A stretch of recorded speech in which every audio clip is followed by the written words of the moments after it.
kailangan mong matulog, kailangan mong makapag-ipon ng lakas, pero isang ilang oras, magpahinga ka. Hindi kung ano-ano naman yung iniisip mo.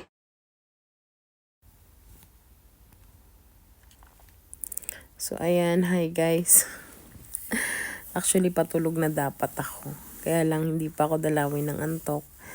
Bali, ano na siya, anong oras na ba? Ayun. Bali, 2:00 na ng pagpasensya na yung boses ko dahil medyo hindi pa okay yung aking pakiramdam. So, bali, 2:00 na ng madaling araw and dahil hindi ako dalawin ng antok, nagdesisyon ako na mag-delete ng mga videos sa aking gallery doon sa luma kong cellphone. Bali, yung cellphone ko na yun parang 5 or 6 years na yata siya sa akin. Maingat po ako sa gamit. Tapos,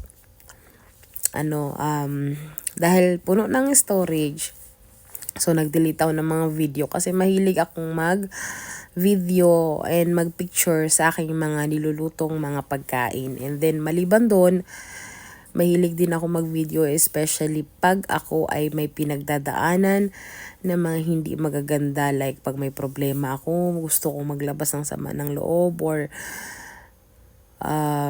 pag sobrang feeling ko sasabog na yung dibdib ko, hilig kong mag-video kasi para sa akin, parang mas gusto ko pa siyang, kasi alam niyo ba, once na may sama kayo ng loob, pag kinimkim niyo siya, sobrang hirap kumilos, hirap magtrabaho, kasi parang ang bigat-bigat ng pakiramdam mo. Pero pag once na sinabi mo siya, inilabas mo siya, kahit hindi sa tao, kahit hindi sa kaibigan mo, kasi sa panahon ngayon sobrang hirap magtiwala. May mga time talaga na pag na may namalian ka ng kwento, pwedeng yung ikwento mo, pwedeng darating. Siyempre, alam niyo naman yung panahon ngayon, Diyos ko, chichika mo, tapos magugulat ka na lang. Parang sinend mo. Alam mo yung sa isang tao mo lang naman sinabi, tapos magugulat ka, buong barangay nyo alam na. Diba yung mga ganun? Kaya, yun ang mga iniingatan ko. Kaya, pag may pinagdadaanan akong problema, sobrang sinasarili ko na lang. And then, ayan, minsan nagbi-video ako kasi parang hindi ko alam, ba't ba ako nag-video? Hindi, kaya ako nag-video kasi parang gusto ko lang kasi siya kahit paano yung mailabas. And then nagulat ako sa video ko kasi parang parang napasabi ako sa sarili ko na pinagdaanan ko yun. Dumating ako sa point na kinakausap ko yung sarili ko, pinapakalma ko yung sarili ko, pinapagalitan ko yung sarili ko. Basta, my God, na parang pinagdaanan ko yan, my God. Alam nyo, dati, nung hindi pa ako nag-abroad, sabi ko sa sarili ko na, naku, kayang-kaya ko yung Saudi na yan. Kahit 10 years, kahit 15 years, kahit 30 years pa ako, hindi ako iiyak, or kaya ko yan, ganun pa ako bago ako mag-abroad. Pero nang nandito na ako, oh my God, konting problema, konting bagay, naiiyak ako. Naku, dati sobrang hindi ako mahilig umiyak kasi para sa akin, pag umiyak ako, parang ang hina-hina ko. Ayoko nang ganun. Masayahin kasi akong tao, ayoko nang madramang masyado. Pero simula na nag-abroad ako, oh my God, lahat ng bagay, parang isang word lang na sinabi mo na hindi, talagang maiiyak na ako. Naging sensitive ako, and then parang lahat ng bagay talagang pinapansin ko, and then napakadali akong maiyak, and then basta kung ano-ano na lang pumapasok sa utak ko. Kaya pag nagsasabay-sabay yung trabaho, amo, alaga, pagod, puyat, kaibigan, pamilya, kapatid, lahat, pag nagsabay-sabay yung lahat, ay my God, para akong nasisiraan ng ulo na parang kang babaliw na parang, alam mo yung naguhugas ka, nagluluto ka, tapos bigla ka nalang maiiyak, tapos, yun na nga. My God, basta pag naparod niyo yung video, my God, dumating ako sa ganung point. So, ayan, ayoko nang pahabain pa. So, may isi-share akong video after ko magsalita. may isisingit akong video na nakita ko sa gallery ko na siguro mga 4 or 5 years ago. Kasi yung cellphone ko na to, matagal na to sa akin. Yung luma ko na cellphone. And then, my God. Basta isa lang yung sinasabi ko. After ko mapanood yung video na yun, sabi ko sarili ko, my God, Maria, pangako mo sarili mo na hindi mo nakakausapin yung sarili mo, nakakatakot. Oh my God. Pero actually, alam nyo, yung kinakausap yung sarili, normal na yun sa amin. Huwag ka lang masyadong mag-enjoy na kausapin mo yung sarili mo. Kasi my God. Alam nyo, okay lang kausapin ang sarili. Kung wala ka naman talagang nakakausap. Pero, huwag nyo masyadong tagalan. Huwag yung tipong araw-araw kausap mo yung sarili mo, nakakatakot yun.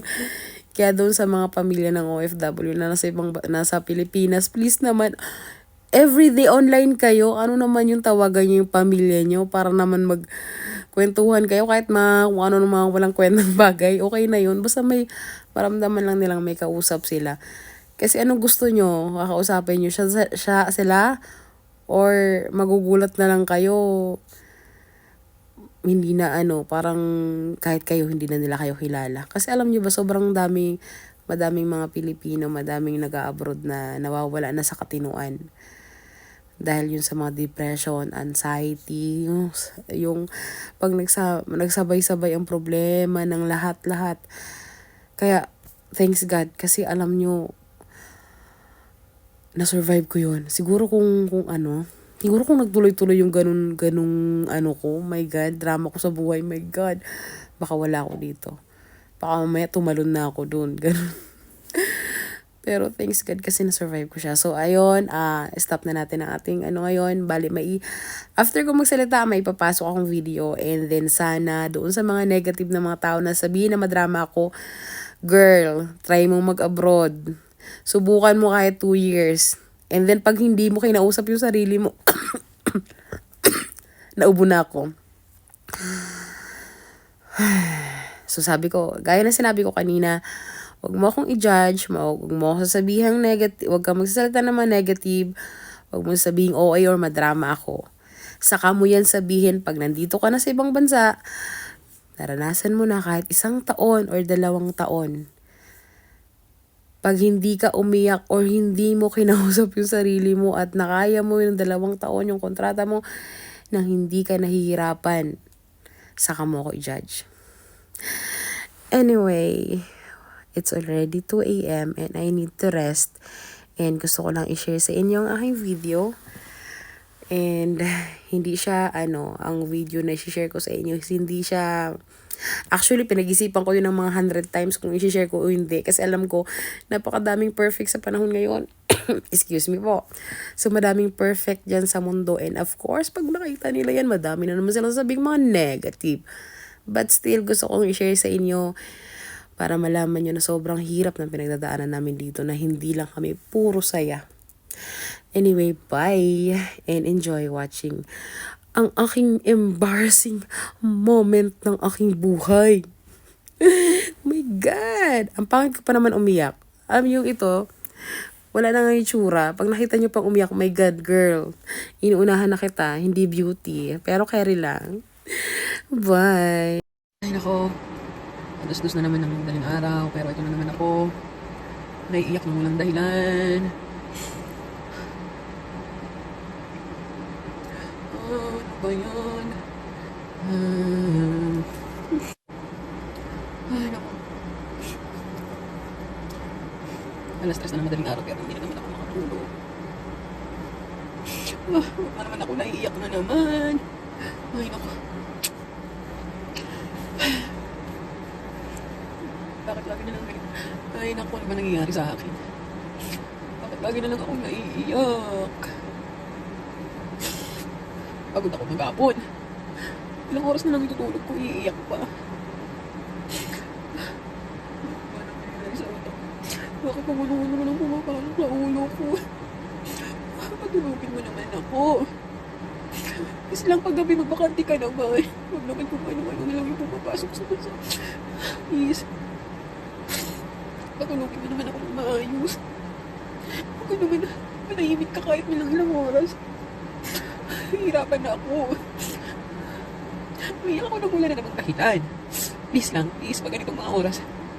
Hayaan mo naman ako makapagpahinga. Pagod ako mag-apot, tapos pag-gabi ganito, pag matutulog ako. Ano-ano naman pumapasok sa utak mo. Hindi ka. Pagpahingain mo ako. Patahimikin mo yung ulo ko. Please lang. Patahimikin mo yung ulo ko. Huwag kung ano-ano na lang yung pumapasok dyan. Please. Please lang, please lang. Ay, please, manahimik ka. Manahimik ka kahit sandali. Hayaan mo ako makapagpahinga, makatulog nang walang kung ano-ano bumubulong sa ulo ko. Please. Kahit wala ngayong gabi, patulugin mo ako ng maayos. Gusto ko matulog, gusto ko magpahinga, gusto ko manahimik yung ulo ko, gusto ko nang walang iniisip, gusto ko nang tahimik.